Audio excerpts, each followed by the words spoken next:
Tas bija vasaras svētku dienā, tālā senatnē, Kristus svēto garu izlēja. Garā vējam pušot uguns mēlēs dalītās, pirmais agrais lietus nolīja.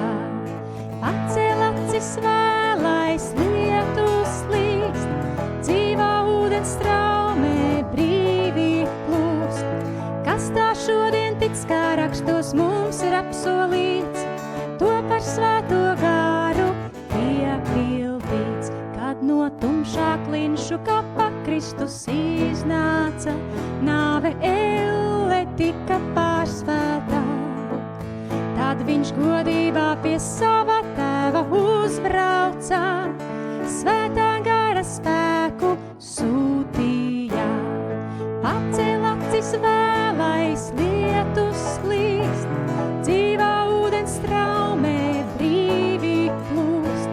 Kas tā šodien tic, kā rakstos mums ir apsolīts, to par svēto garu piepildīts.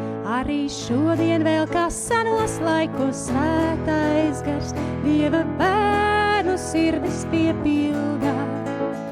Tie nu slavē Jēzu, droši par to liecina, Dieva lielos darbus sludina.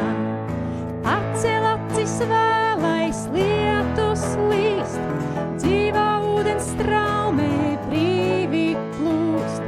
Kas tā šodien tic, kā rakstos mums ir apsolīts, to par svēto garu piepildīts. Tagad lielā pļaujas beigu diena tuvojas, tādēļ sūta kungs no augstības.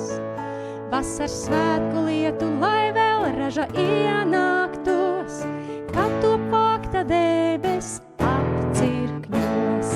Pacēl acis vēlais lietus līst,